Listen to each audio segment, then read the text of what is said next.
Kaibigan, gandang araw! Huwag kalimutang mag-subscribe ha! Salamat po! Nagsimula sa 2 taong binugbog ng isang lalaki na nakaupo sa bar. Dumating ang mga pulis at sinalubong ang lalaking nakaupo sa bar.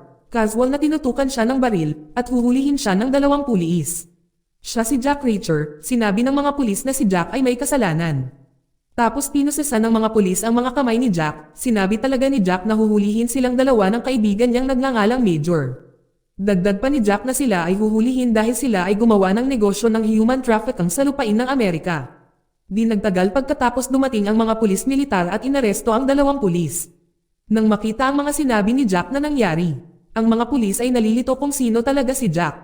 Pagkatapos na makalaya si Jack mula sa 2 pulis, ay agad na nakipag-ugnayan si Jack kay Major Susan. Si Jack nagpasalamat sa kanya sa pagtulong sa kanya na makaahon sa problemang iyon.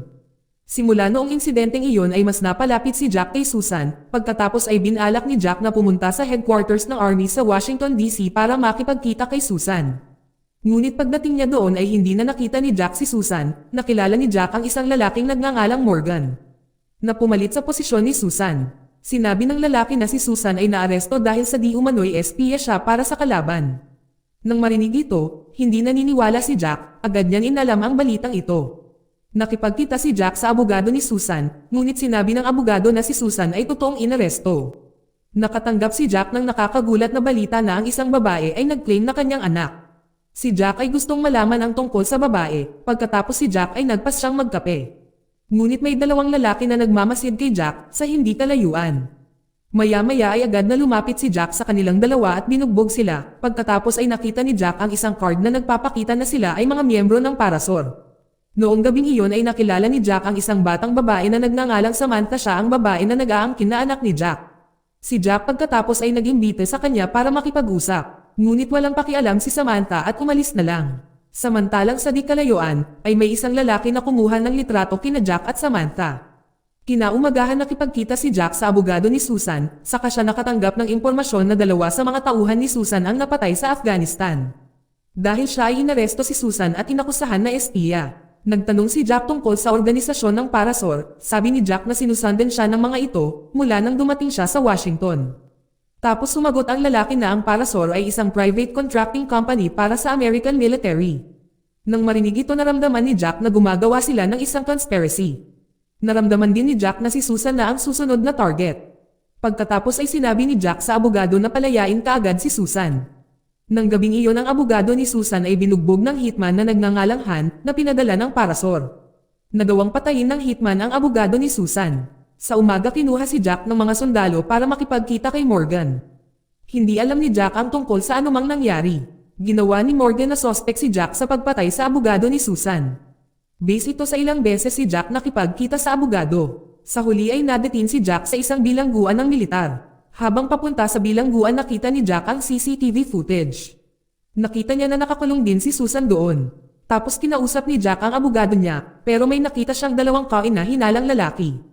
Tapos sinamahan si Jack ng isang pulis militar na nagngangalang Espin sa kulungan. Pero biglang pinatamba ni Jack si Espen at nawalan ng malay. Si Jack tapos nagsuot ng uniforme ni Espen. Pumunta siya na dumiretso sa kulungan kung saan nakakulong si Susan. Ngunit sabay na lumapit kay Susan ang 2 kaina-hinalang lalaki, gusto nilang bugbugin si Susan. Ngunit sinipa muna ni Jack ang lalaki. Nang makita si Jack na dumating, si Susan pagkatapos ay tinulungan niya itong talunin ng 2 kaina-hinalang lalaki. Ilang sandali pa si Jack at Susan ay nagtagumpay na talunin sila. Pagkatapos ay sinubukan ni Susan at Jack na tumakas mula sa mga sundalo na sinubukang hulihin sila. Ngunit dahil sila ay tusok sa mundo ng militar ay nagawa nilang linlangin ang mga sundalo ng madali. Sa daan sinabi ni Susan na ipinadala niya ang 2 sa kanyang mga tauhan sa Afghanistan para imbestigahan ang mga armas na iuurong sa Amerika. Ngunit nawala ang mga armas at pinatay ang mga tauhan ni Susan. Pagkatapos ay sinubukan ni Susan na buksan ang kanyang email, gusto niyang suriin ang mga ulat mula sa kanyang mga tauhan bago sila mapatay.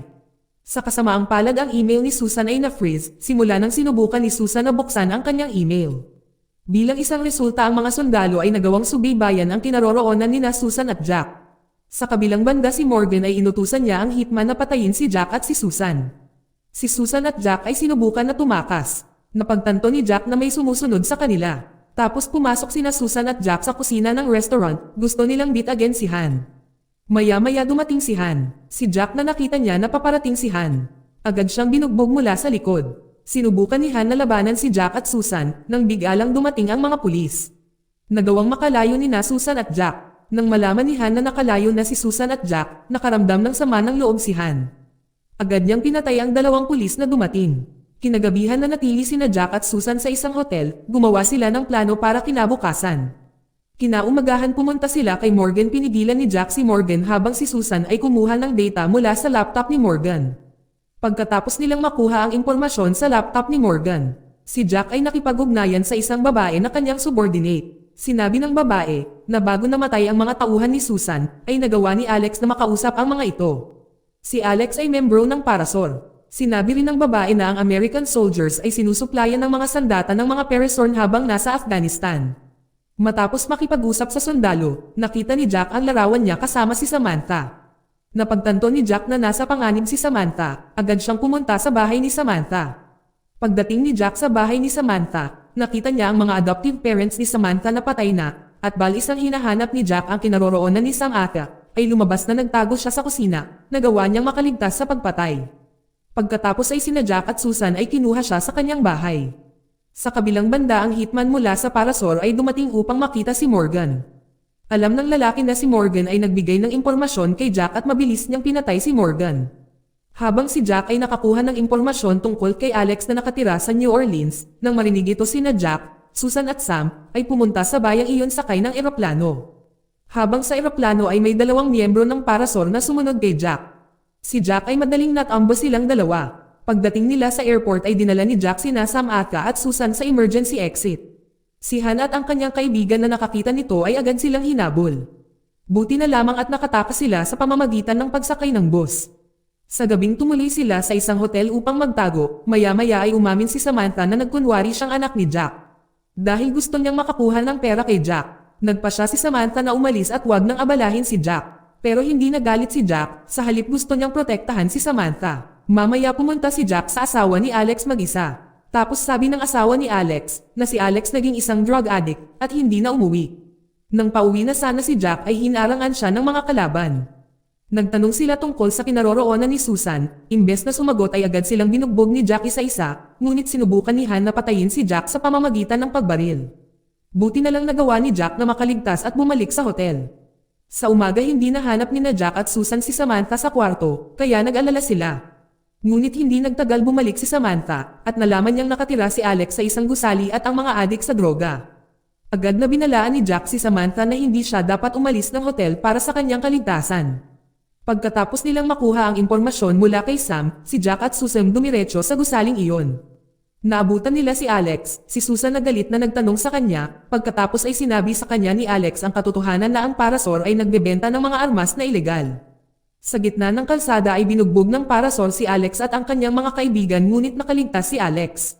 Pagkatapos ay pinatay ang mga tauhan ni Susan at nakulong si Susan. Nang malaman ito ni Susan ay agad niyang tinawagan si Espen. Sinabihan niya si Espin na kunin si Alex bilang saksi. Sa gabi sinundo ni Espin si Alex sa isang daungan, pero habang kausap ni Espin si Susan sa telepono. Si Denny ang head ng Parasource ay nagawang matap ang telepono ni Espen. Narinig niya ang lahat ng pag-uusap. Si Denny ay nagutos sa kanyang mga tauhan na tapusin si Alex at Espin. Nang habang di nadala ni Espin si Alex, dumating ang mga tauhan ni Denny na agad na sumalakay kay Espen. Sa kasamaang palad ay binaril si Alex hanggang sa mamatay. Samantalang si Espin ay binaril sa kanyang binti, hindi nagtagal pagkarating ni na Jack at Susan ay nailigtas nila si Alex at nagawang tapusin ang mga kalaban. Si Espin na alam ang tunay na katotohanan na nilayon upang suportahan si Jack at Susan. Gustong tumulong sa pag-iimbestiga sa Parasol. Pagkatapos ay pumunta sila sa Parasol headquarters para alamin ang kinaroroonan ng mga smuggled na armas. Samantala si Samantha ay umorder ng pagkain sa pamamagitan ng credit card. Ito ang nagpapaalam kay Denny sa kinaroroonan ni Samantha. Pagkatapos ay sinabihan niya si Han na kunin siya. Habang sina Jack, Susan at Espen ay nakapasok sa Parasol headquarters. Naging tense ang kapaligiran dahil tinutukan ng baril ng mga miyembro ng Parasol ang mga sundalo at gayon din sina Jack, Susan at Espen. Hindi nagtagal dumating si Denny at sinabihan siya ni Susan na buksan ang mga kahon na naglalaman ng mga armas, saka binuksan ni Denny pero buo pa rin ang mga armas. Ngunit naramdaman ni Jack na may mali sa mga armas, muli niya itong tiningnan at muling binuksan. Inutusan ni Denny ang kanyang mga tauhan na barilin si Jack, buti na lang at mabilis na naprotektahan ni Espin si Jack. Sa wakas ay nalaman ni Jack na maraming droga sa mga armas na gustong ibenta ni Denny ang droga sa ibang bansa. Sinabihan ni Jack ang mga pulis na dali-daling arestuhin si Denny. Sa hotel nakita ni Samantha si Han at ang kanyang mga tauhan. Pagdating agad na tinawagan ni Samantha si Jack para humingi ng tulong. Nang marinig na agad na pumunta si Jack sa hotel, ngunit nakita ni Jack na hinabol si Samantha. Nang makita ni Han at ng kanyang mga tauhan na agad silang hinabol ni Jack, napatay ni Jack ang mga tauhan ni Han, ngunit nahuli muna ni Han si Samantha. Itinaya ni Jack ang kanyang buhay para kay Samantha, para palayain ni Han ang babae. Nang hindi inaasahan nakatakas si Samantha mula kay Han.